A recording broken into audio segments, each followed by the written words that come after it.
mentes llevadas al extremo, Él quiso que yo le disparara. impulsados por convicciones irracionales, atormentados por voces. ¿Cómo se impone la alucinación? ¿A qué maldad puede llevar? Existe una escala para medir el lado oscuro de la mente. Desde crímenes espontáneos hasta violencia alimentada por la locura. Actos calculados de maldad, tortura y brutalidad. La ciencia forense tiene ahora cómo clasificar a los criminales en el índice de maldad. Índice de maldad.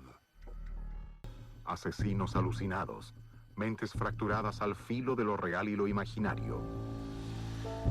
En Santa Cruz, California, Herbert Mollen cree que puede prevenir los terremotos con asesinatos. Su desvarío cuesta la vida a 13 personas.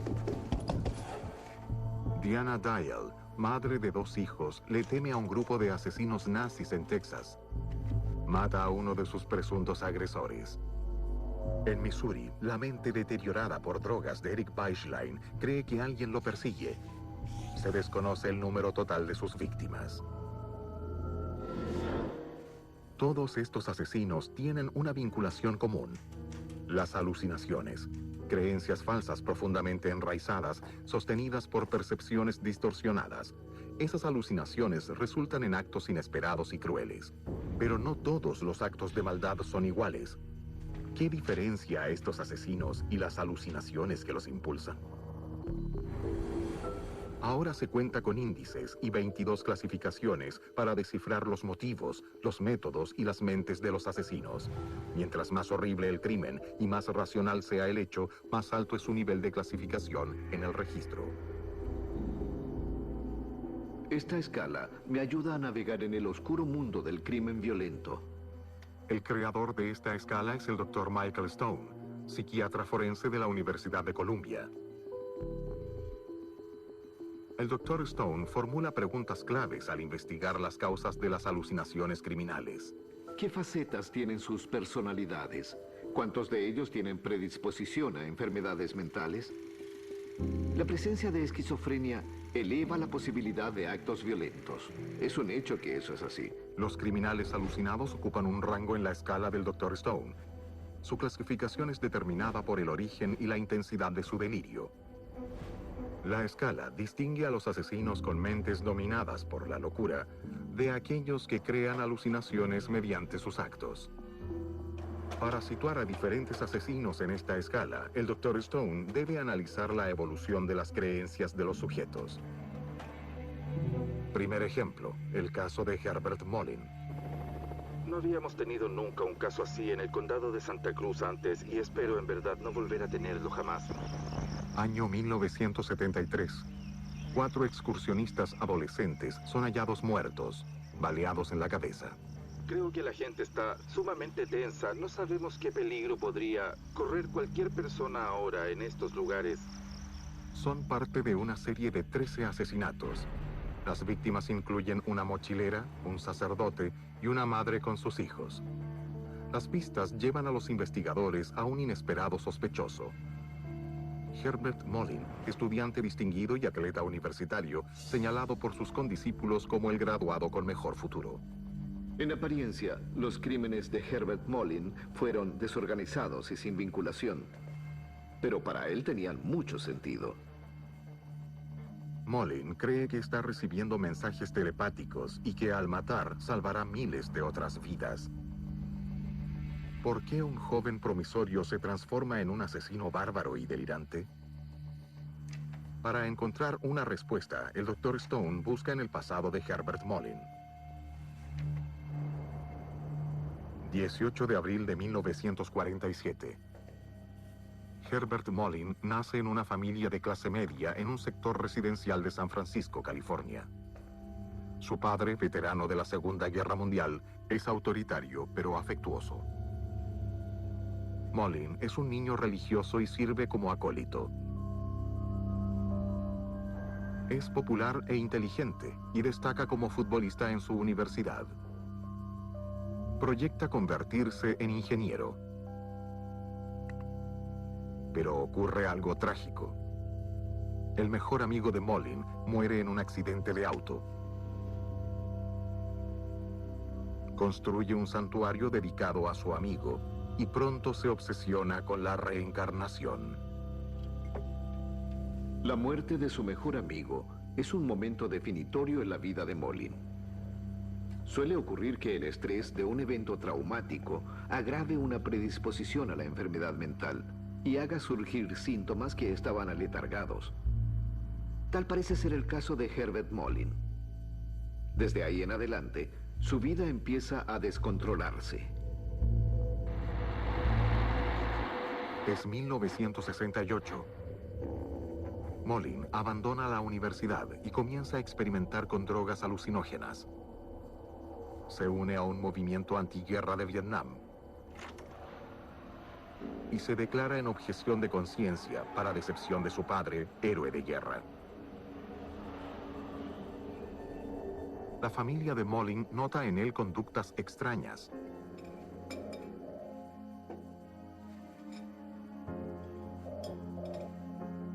Durante una cena, imita los gestos de su cuñado. Copia todo lo que hace.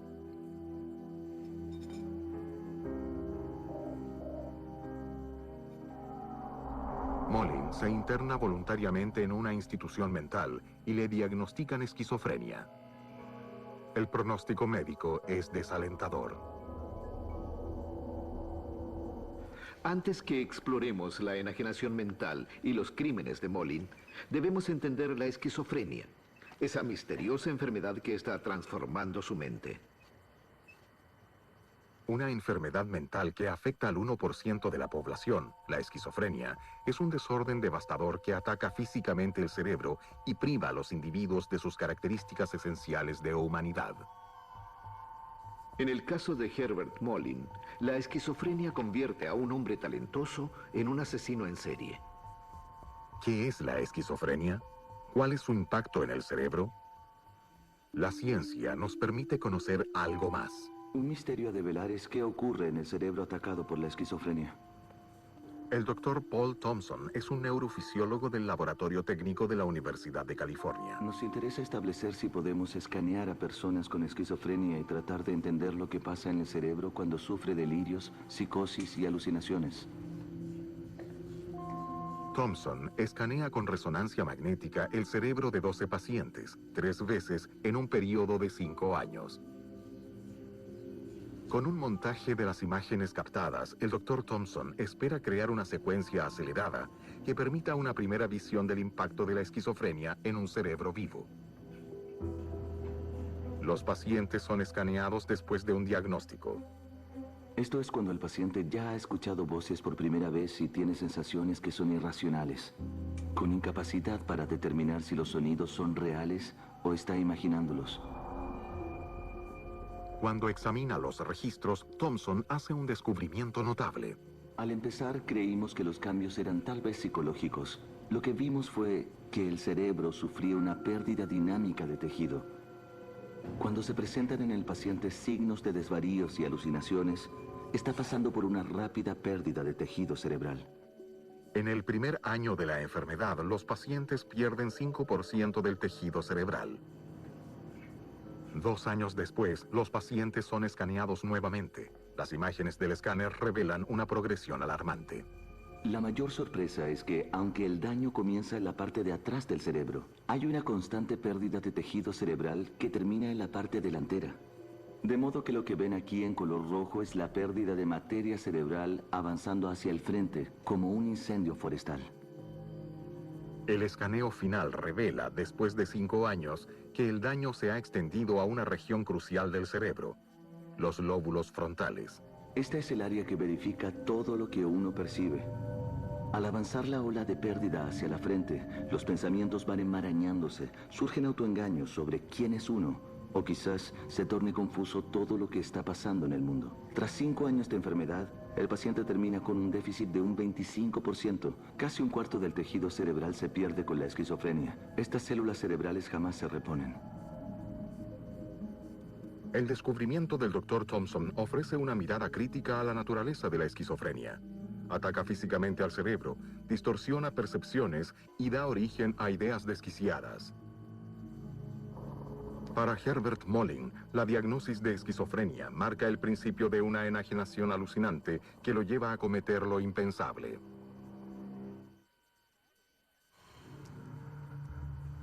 El doctor Michael Stone ha establecido un factor que, según cree, contribuyó a los crímenes brutales del alucinado asesino Herbert Mollin: esquizofrenia. Esta es una devastadora enfermedad mental. La esquizofrenia destruye el tejido cerebral y produce ideas irracionales. La enajenación mental de Herbert Mollin refleja la evolución de la esquizofrenia. Una vez que recibe el diagnóstico, su mente va deteriorándose gradualmente. Se separa de su familia y comienza a especular con planes de horrenda maldad. 1971. Mollin empieza a oír voces y a recelar de sus amigos antibelicistas. Cree que le han lavado el cerebro para implantarle la objeción de conciencia.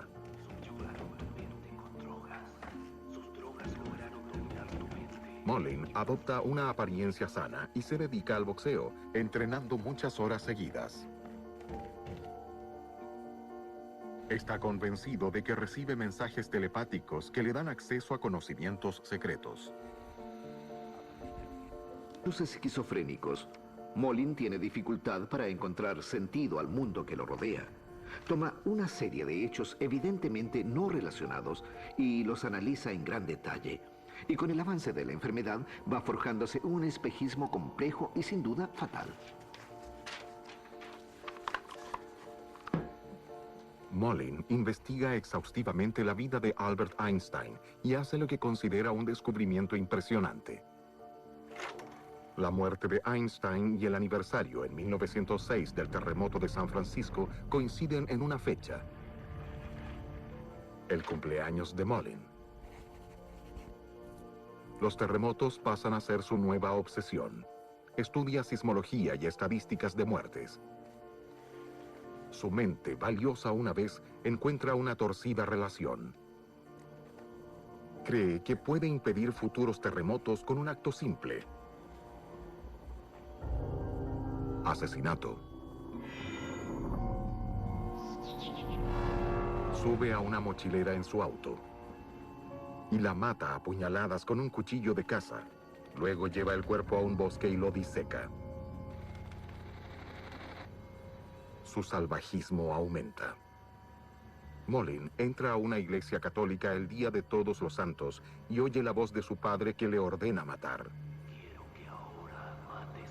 Se dirige al confesionario y con un cuchillo mata al sacerdote que está adentro. Nadie sospecha que Mollin sea el asesino.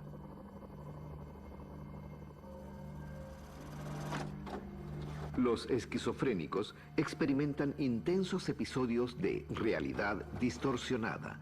Mollin cometió sus primeros asesinatos en la plenitud de tales episodios. Poco después se estabilizó y pasó por serios conflictos. Sintió remordimiento por sus actos, pero pensó que debía seguir matando para prevenir terremotos. Mollin ve una solución. Si se alista para luchar en Vietnam, puede seguir matando y evitar futuros terremotos. Igual que su padre, postula a la infantería de marina, pero es rechazado por sus antecedentes de drogadicción. Mollin se desespera. Culpa al amigo de la universidad que le vendía drogas. Dispara y acuchilla bestialmente a su amigo y a la esposa de este. Las voces persisten.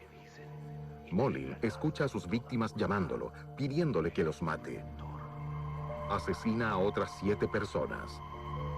El 13 de febrero de 1973, un hombre riega su jardín y Mollin le dispara con un rifle y lo mata.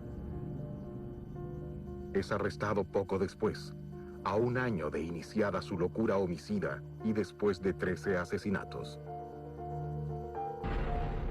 La alucinación de Mollin lo comprendía todo. Incluía toda información que estaba a su alcance en un complejo y desconcertante sistema de credulidad. Hubo un factor, sin embargo, que parecía impulsarlo a actos extremos. órdenes desquiciadas, voces que exigían una acción específica. Molin oía la voz de su padre ordenándole matar. En Santa Cruz, California, Herbert Molin, de 25 años, fue acusado de matar a tiros a 6 personas en las últimas 3 semanas. Después de una fallida defensa por locura, Molin es declarado culpable de 10 asesinatos y está cumpliendo cadena perpetua. El Dr. Stone considera la alucinación, las voces y los crímenes de Herbert Molin antes de situarlo en su escala de maldad. Asesinos de mente sana que han cometido crímenes de igual brutalidad están en el nivel 16 en mi escala de maldad. Múltiples actos de crueldad. Considero que los delirios y las alucinaciones inducidas, sin embargo, son un factor mitigante. Nublaron su mente y quitaron algo de responsabilidad a sus actos. Lo clasifico, por lo tanto, en el nivel 13, asesinos psicóticos alucinados. Las voces o alucinaciones audibles son uno de los síntomas más comunes de la esquizofrenia. Pueden jugar un papel potente y ominoso configurando percepciones y, en casos extremos, forzar acciones. ¿De dónde vienen esas voces? Es el síntoma fascinante de una enfermedad perturbadora. La doctora Judy Ford es neuróloga de la Universidad de Yale. ¿Cómo podemos escuchar algo que no existe, pero que logra ser tan real y tan determinante que, pese a toda evidencia contraria, seguimos creyendo que oímos esas voces? La doctora Ford estudia el cerebro de 24 pacientes esquizofrénicos y controla el de 25 sanos en busca de la causa de las alucinaciones auditivas. Si tiene razón, el cerebro de los esquizofrénicos revelará un quiebre del sistema sensorial básico. Para probar esta teoría, la doctora Ford observa la actividad cerebral de los pacientes mientras hablan. Se instruye a los voluntarios a emitir una frase simple a un micrófono. El registro encefalográfico registra las ondas cerebrales. Los resultados son curiosos. Justo antes de vocalizar, vemos en los sujetos sanos un brote de actividad neural. 150 milisegundos antes que hable, el cerebro dice, muy bien, adelante. La doctora Ford ve algo diferente en el cerebro esquizofrénico en cuanto a que no produce el brote de actividad neural. Cuando analiza los registros, encuentra una conexión entre esa actividad y las alucinaciones auditivas. Encontramos que quienes tienen menor sincronía neural antes de hablar son aquellos que tienen mayor probabilidad de sufrir serias alucinaciones auditivas. La doctora Ford cree que esa falta de actividad representa una falla en un sistema fundamental del cerebro. Pensamos que ese brote de actividad neural prepara al cerebro para lo que va a experimentar. Es una forma de decirle, vas a escuchar tu propia voz y te dirá que viene de ti mismo, no viene del exterior. Esa falla en el sistema puede hacer que los esquizofrénicos interpreten sus experiencias internas como voces procedentes del exterior. Creo que lo que tal vez ocurre es que algunos antiguos recuerdos o experiencias sencillamente están rondando. Y la diferencia entre un sujeto sano y uno esquizofrénico con alucinaciones auditivas es que el sano sabe que proceden de él mismo, en tanto que los otros no advierten el origen.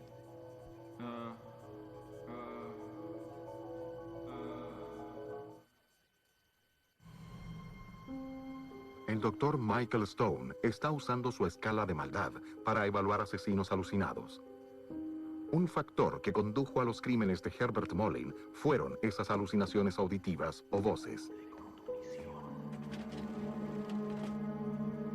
No obstante, Molin no es el único asesino atormentado por voces.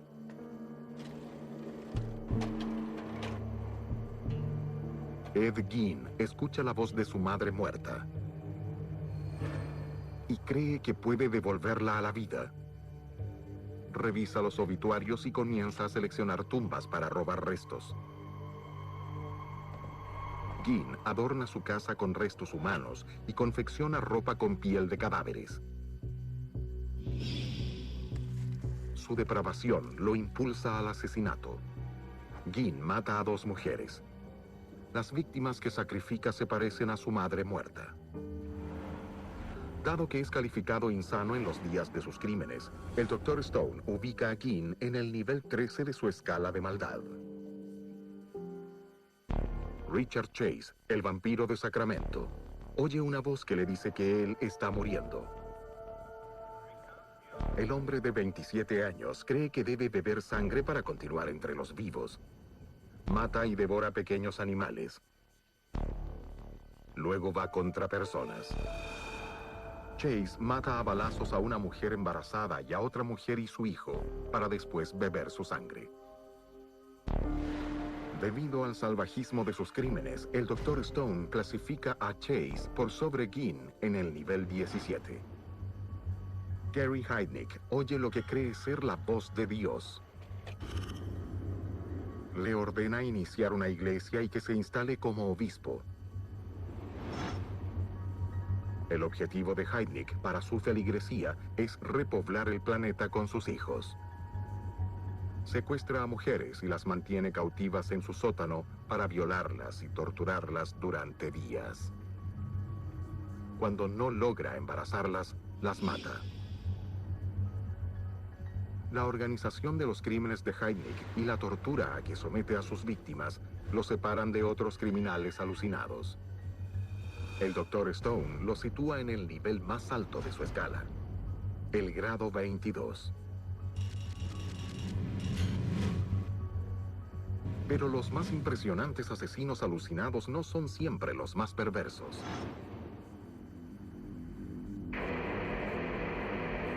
Condado Williamson 911, ¿cuál es su emergencia? Hola, soy Diana Dial. Queremos que vengan al 8503 de Columbia Falls. Dígame, ¿qué ocurre? Hay un muerto aquí. Austin, Texas, 1997. Una madre de 2 hijos, Diana Dial, llama a la policía. ¿Es muerte por causas naturales? No. Correcto, no toque nada. De acuerdo. Muy bien. Sí. Adiós. Momentos antes, Diana Dial había dado muerte a su huésped Jack Ferris. Mientras él yacía en un charco de sangre en el piso, ella prepara café y espera serenamente la llegada de la policía. ¿Cómo pudo una alucinación convertir a una madre afectuosa en una fría asesina? Para responder a la pregunta, el Dr. Stone revisa los antecedentes de Diana Dial.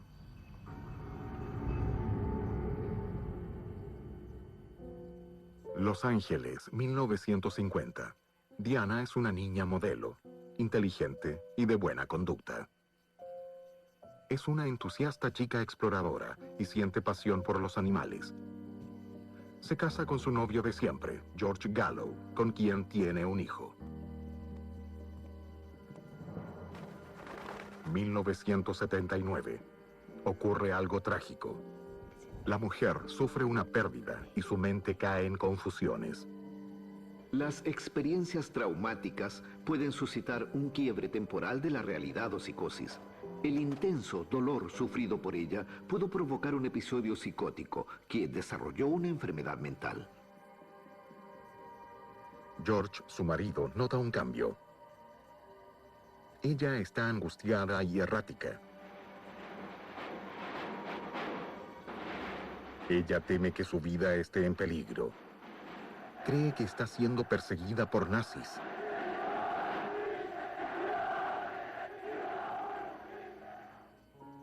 Es hospitalizada un corto tiempo y luego le diagnostican esquizofrenia.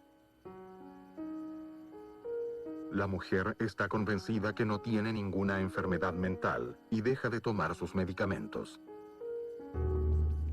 Deidades del cielo, mar y tierra, protégenos. Temerosa por la seguridad de sus hijos, los obliga a llevar amuletos para protegerse de los asesinos nazis. Cuando su esposo descubre esto, solicita el divorcio y ella se va a vivir a otro lugar. Cuando regresemos, el Dr. Stone analiza la mente alucinada de Diana Gallo. El Dr. Michael Stone está investigando el caso de la asesina alucinada Diana Gallo. La mujer cree que es perseguida por un grupo de nazis. Cuando rehúsa tratamiento psiquiátrico, su esposo la abandona. La negativa de Diana a reconocer su enfermedad mental y aceptar tratamiento conduce a la pérdida de lo que más intentaba proteger, su familia. Sin medicamentos ni apoyo concreto, sus alucinaciones aumentan y se intensifican. Diana Gallo dice estar trabajando con la CIA para rastrear a sus acosadores. Para ocultar su identidad, cambia su nombre a Diana Dial.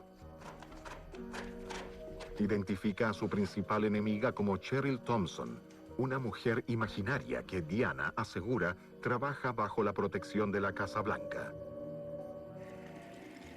Diana Dial ve conspiración a cada paso. Su huésped, un comerciante de 52 años de nombre Jack Ferris, es también miembro de la organización que la persigue. La mujer escribe cartas insistentemente a quienes cree que pueden ayudarle. Amigos y familiares, representantes y senadores, y al FBI. En ocasiones redacta hasta 20 cartas diarias. Tú privaste a mis hijos de su propia madre. Esa gente ha sido incapaz de eliminarme. Y he descubierto que Cheryl Thompson y Dave el mercenario son unos genocidas. Buscan personas que han visto la luz de la verdad para matarlas ferozmente. Y han reclutado a nazis que ayudan en esas matanzas.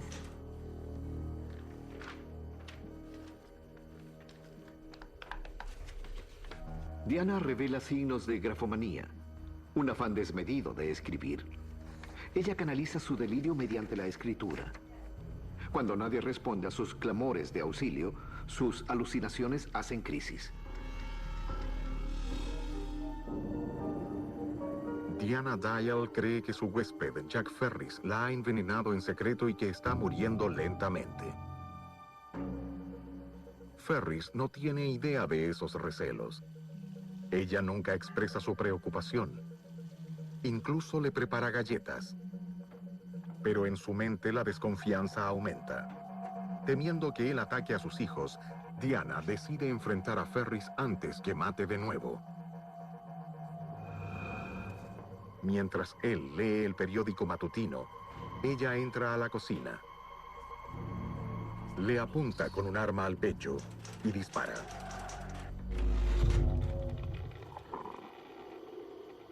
Al llegar la policía, esta madre de 47 años admite el asesinato. Escribe una críptica y ambigua confesión de 13 páginas que demuestra la gravedad de sus desvaríos. Mis hijos son mi prioridad. Los integrantes de este grupo me han mantenido alejada de mis hijos continuamente. Lo mejor que podía hacer por ellos era eliminar uno de los peligros más próximos, y eso es lo que hice. Un jurado declara a Diana Dial culpable de asesinato. Está cumpliendo una condena de 60 años. Es mucho lo que aún no sabemos sobre la naturaleza del delirio de Diana Dial. Aunque en cierto momento fue diagnosticado como esquizofrenia, no está claro para mí que ella esté afectada por esa enfermedad. Para incluirla en su escala de maldad, el Dr. Stone viaja a Texas, donde hablará con Diana cara a cara. Al prepararse para la entrevista, el Dr. Stone considera el reto de desentrañar la mente alucinada de Diana. Quise estar alerta, porque sus experiencias con psiquiatras no habían sido agradables para ella hasta entonces. Negaba firmemente que fuera enferma mental. A continuación, el Dr. Stone sondea la profundidad de la mente de Diana Dial. Dispuso su propia muerte. Él quiso que le disparara. El psiquiatra forense Dr. Michael Stone está en un viaje para comprender las mentes de asesinos alucinados. Ahora ha llegado a Texas para entrevistar a Diana Dial. La mujer cree haber sido perseguida por un grupo de asesinos liderado por Cheryl Thompson. En 1997, Diana Dial se convenció de que su huésped, Jack Ferris, era miembro de esa organización. Pero él no tenía antecedentes de complicidad alguna. Diana lo mató a balazos. ¿Es el Dr. Stone? El Dr. Stone inicia la entrevista preguntándole sobre el crimen. Jack intentó envenenarme. Me dio un veneno en el día de Hitler. 3 de abril. El 20 de abril. El 20 de abril. 1997. Entonces, él me dijo que había asesinado a mi abuela el 10 de enero de 1997. ¿Entiende? Y yo empecé a tener los mismos síntomas. ¿A qué se refiere? Empecé a ver sombras oscuras flotando ante los ojos y me vinieron unas jaquecas terribles. Ya no tenía el mismo control sobre mi cuerpo y mis sentidos como de costumbre. Sus convicciones eran profundas. No había evidencia médica de que hubiese sido envenenada. Ella creía, sin embargo, que era verdad, y su mente había creado los síntomas que reforzaban esa creencia. La clave para comprender esta clase de alucinación podía hallarse en el pasado. ¿Cuándo empezaron sus problemas? Los problemas empezaron cuando establecí un récord mundial en la secundaria. Y luego fui a la universidad y alguien me pidió unirme al equipo de natación, lo cual acepté. Entonces recibí una llamada, una amenaza. Vamos a matarte y a los otros nadadores si tú entras al equipo. Yo diría que ese fue el primer problema serio. No hay registros de que Diana Dial hubiese quebrado un récord mundial de natación. Esto revela que era solo un delirio de grandeza. Consideraba que era envidiada por su talento superior y sus éxitos. Esta alucinación parece perseguirla siendo joven adulta, tras casarse con George Gallo y tener un hijo. Tuvo su primer hijo el año 81, ¿no es así? Sí. ¿Y qué pasó? Algo pasó antes que eso. ¿Qué sucedió?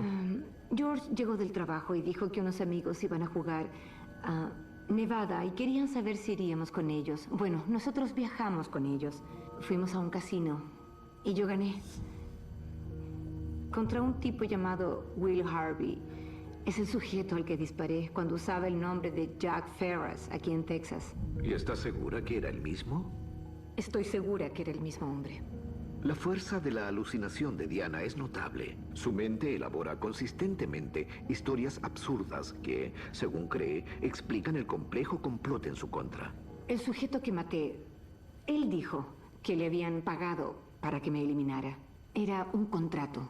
Le ofrecieron $1,000 millones para que pasara la vida envenenando gente que Cheryl Thompson y su padre odiaban. ¿Él se lo dijo? Sí, me lo dijo. Cheryl Thompson no existe. Es una creación de la mente perturbada de la mujer. Ella se ve a sí misma como parte de una gran conspiración política organizada por esa enemiga imaginaria. Jack dijo que trabajaba para ella y que ella creaba los problemas. Por eso, él había volado el edificio federal de Oklahoma City y tratado de culpar a Babe y Nichols. Entonces ellos cometieron un error en Oklahoma. Bueno, le estoy diciendo lo que él me dijo. Sí. ¿Entiende? Me contó que fue allá, voló el edificio federal y lo hizo parecer como obra de Timothy McVeigh. Así fue. ¿Usted tiene la certeza o es que...? Solo digo lo que me dijeron. Sí, sí, es lo que le dijeron. Pero no le cabe la mínima duda de que es cierto, de que así... Yo no tengo duda. Ninguna. ¿Pero no cree que fue una negligencia de Jack confesarle a usted que era responsable del atentado contra el edificio federal? No, porque él preparó su propia muerte. Él quiso que yo le disparara. Intentaba deshacerse de mí. Me sorprendió la locura sociable de Diana Dial. Es extraño ver una alucinación tan penetrante como esa.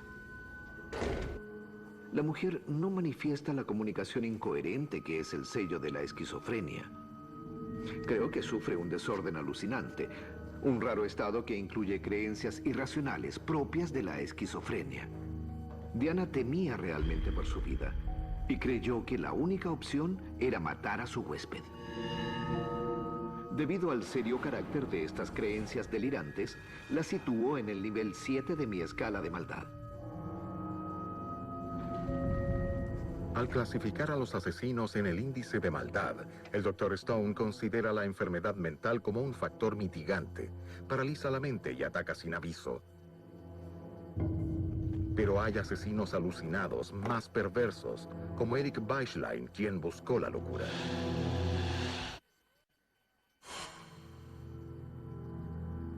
El Dr. Michael Stone ha creado una escala que mide la maldad humana. Percepciones distorsionadas y pensamientos torcidos se producen sin aviso. Estos son los síntomas que el Dr. Stone analiza al investigar a los asesinos alucinados.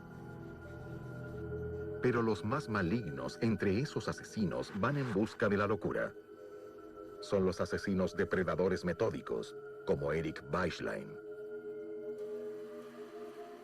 Año 1993. El corredor de seguros Eric Beislein es paranoico.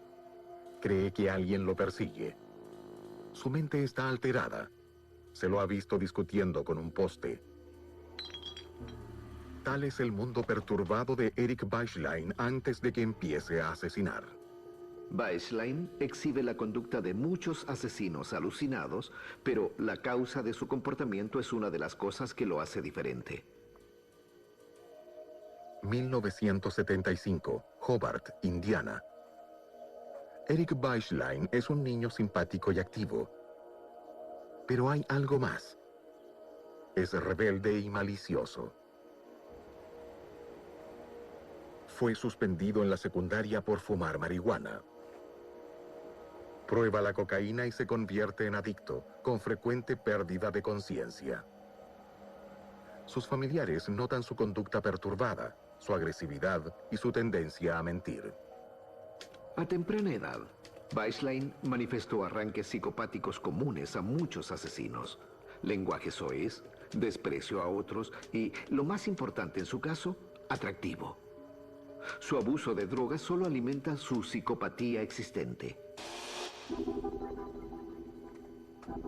Beislein consigue trabajo como corredor de seguros para ancianos y gana reputación con su palabra fácil y su elegancia juvenil.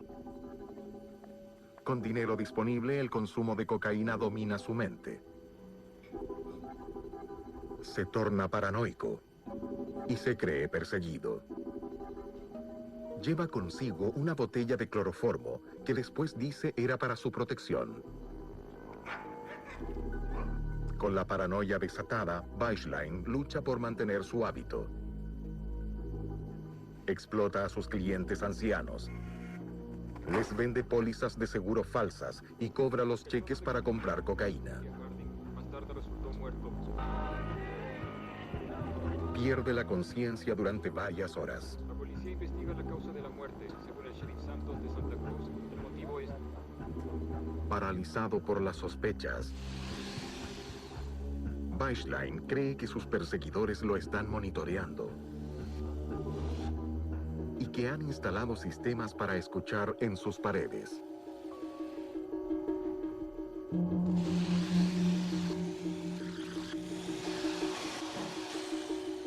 Las alucinaciones de Beislein parecen tener relación directa con su abuso de las drogas.